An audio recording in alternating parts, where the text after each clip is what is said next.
નમસ્કાર, પ્રણામ મિત્રો. સ્વાગત છે તમારું એક નવા વિડીયોમાં. દોસ્તો, આજનો વિડીયો એવી 8 ભૂલો જે જીવનમાં ક્યારે પણ ના કરવી જોઈએ એના વિશે છે.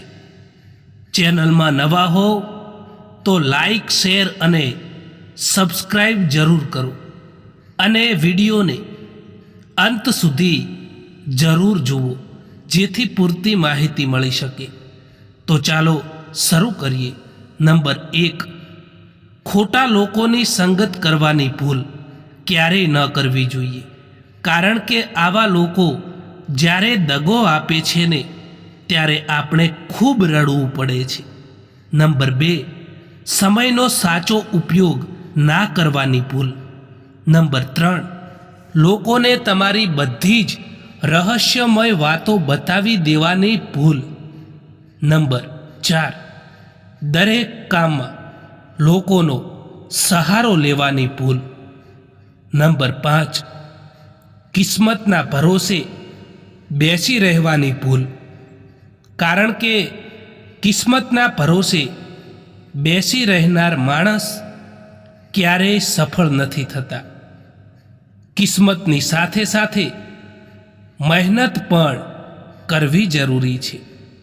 નંબર 6, પોતાની બધી જ દુઃખની વાતો લોકોને બતાવી દેવાની ભૂલ, કારણ કે આજકાલ લોકો તમારું દુઃખ નથી સાંભળતા, પણ તમારાથી પણ વધારે પોતાનું દુઃખ સંભળાવી દેતા હોય છે.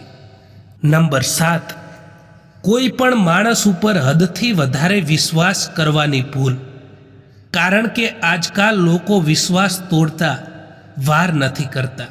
નંબર 8, હંમેશા બધાને પોતાના માની લેવાની ભૂલ, કારણ કે આપણે જો બધાને પોતાના માની લઈએ અને પછી ક્યારેક કોઈ છોડીને જતું રહે તો આપણને પાછળથી ખૂબ જ પસ્તાવો થતો હોય છે.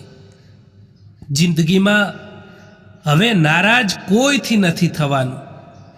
બસ હવે મતલબી લોકોને નજરઅંદાજ કરવાના છે.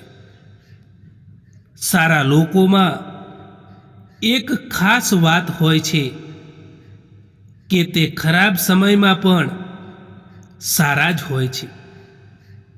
નહીતર ખરાબ લોકોની અચ્છાઈ તમારો ખરાબ સમય આવતા જ ગાયબ થઈ જાય છે. કદર કરો એમની જે તમને મતલબ વિના પણ ચાહે છે, કારણ કે આ દુનિયામાં ખ્યાલ રાખવાવાળા ઓછા અને તકલીફ આપવાવાળા ઘણા મળે છે. ભરોસામાં એટલા પણ આંધળા ના બનો કે નજીકવાળાનો અસલી રંગ તમને દેખાય જ નહીં. બસ સંબંધ નિભાવવાવાળા અહીં નથી મળતા, બાકી ચાહવાવાળા તો દરેક જગ્યાએ મળી જ જાય છે.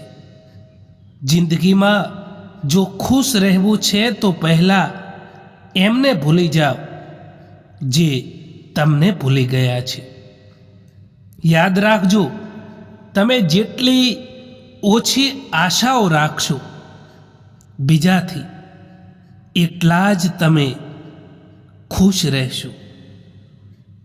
જે લોકો ખરાબ સમયમાં તમારી સાથે રહે એ લોકોથી વધારે સગું અને પોતાનું તમારું બીજું કોઈ નથી હોઈ શકતું. ક્યારેક ક્યારેક બીજા માટે પણ માગીને જુઓ, તો પોતાના માટે માગવાની જરૂર નહીં પડે. કડવી સચ્ચાઈ બોલવાવાળા લોકો, જૂઠો ભરોસો આપવાવાળા લોકોથી તો લાખ ગણા વધારે સારા હોય છે. ઘર નાનું હોય કે મોટું હોય, કંઈ પણ ફરક નથી પડતો, પરંતુ ઘરનો માહોલ સારો હોવો જોઈએ. અમુક સંબંધો એટલા માટે પણ તૂટી જતા હોય છે કે એક વ્યક્તિ રાહ જોતું હોય છે અને બીજાને તેની પરવાહ પણ નથી હોતી. મિત્રો, જીવનમાં સમય અને પરિસ્થિતિ ગમે ત્યારે બદલાઈ શકે છે, એટલે ક્યારેય કોઈનું અપમાન ના કરો. ગમ એનો નથી હોતો કે સમય સાથ ના આપ્યો, પરંતુ એનો હોય છે કે જેને સમય આપ્યો એણે જ સાથ ના આપ્યો. કેટલાક સંબંધોને મજબૂત કરતા કરતા માણસ ખુદ કમજોર થઈ જતો હોય છે. કોઈને ખોટા સમજતા પહેલા એ વ્યક્તિની પરિસ્થિતિને જાણી લેવી જોઈએ. અભિમાન કઈ વાતનું કરવું સાહેબ? કારણ કે મર્યા પછી તો અહીં પોતાના જ અડ્યા પછી હાથને ધોઈ નાખે છે. ઉત્તમથી સર્વોત્તમ એ જ બન્યા છે જેમણે પોતાની બુરાઈઓને સાંભળી છે અને સહન પણ કરી છે. મને ઇંતજાર છે જિંદગીના છેલ્લા પાનાનો. સાંભળ્યું છે કે છેલ્લે બધું જ ઠીક થઈ જાય છે. જો કોઈ એકલું છે તો એનો મતલબ એવો નથી કે કોઈ તેને પસંદ નથી કરતું, પરંતુ એનો મતલબ એવો હોય છે કે તે આ દુનિયાને સારી રીતે જાણી ચૂક્યો હોય છે. લોકોને પારખતા શીખો, કારણ કે દરેક ચમકવા વાળી ચીજ એ સોનું નથી હોતી. એવી જ રીતે બહારથી સારા દેખાવા વાળા દરેક માણસ અંદરથી સારા પણ નથી હોતા. સમય બતાવવા વાળા તો ઘણા મળશે આ જિંદગીમાં, પણ સમય પર કામ આવવા વાળા લોકો ખૂબ જ ઓછા મળશે. મેં બધા જ પ્રકારના લોકો જોયા છે આ દુનિયામાં. મદદ લઈને શુક્રિયા બોલવા વાળા પણ અને મદદ લઈને બેવકૂફ બોલવા વાળા પણ.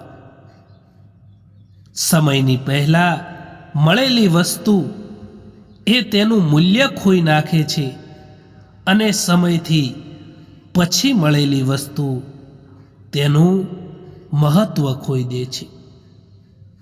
આજના જમાનામાં લોકો તમારી કદર ત્યારે જ કરે છે જ્યારે એમને તમારી જરૂરત હોય છે.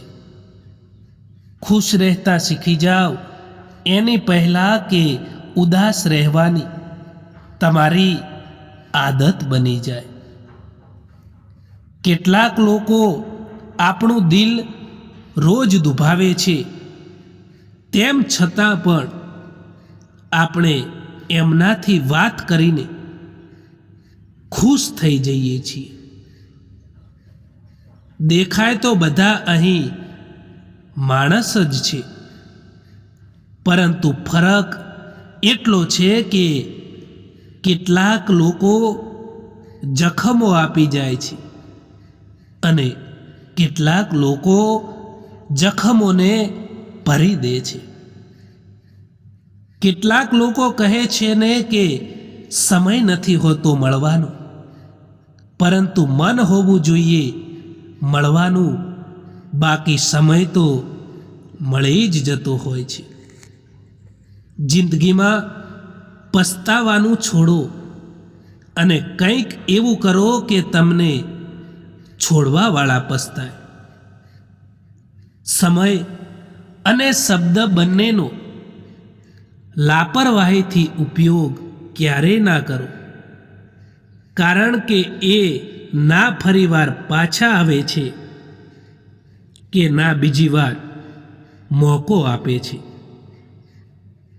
ક્યારેક સમજમાં નથી આવતું કે સારા માણસની સાથે કિસ્મત ખરાબ ખેલ કેમ ખેલે છે. ના હક આપો કોઈને એટલો કે તમને જ તકલીફ થઈ જાય, અને ના સમય આપો કોઈને એટલો કે એમને અભિમાન આવી જાય. જિંદગી ભલે કેટલી પણ ખરાબ કેમ ના હોય, જ્યાં સુધી કોઈ પોતાનું સાથ આપે છે ત્યાં સુધી એ સારી જ લાગે છે. મૌન સૌથી સારો જવાબ છે એ માણસ માટે જે માણસ તમારા શબ્દોની કિંમતને નથી સમજી શકતા. જીવનમાં પોતાની જાતને મજબૂત બનાવો, કારણ કે બીજાના ભરોસે બેસી રહેવું એ તમને બરબાદ કરી દેશે. મિત્રો, આ વિડીયો પસંદ આવ્યો હોય તો આ ચેનલને સબસ્ક્રાઈબ જરૂર કરો. વિડીયો જોવા માટે આભાર.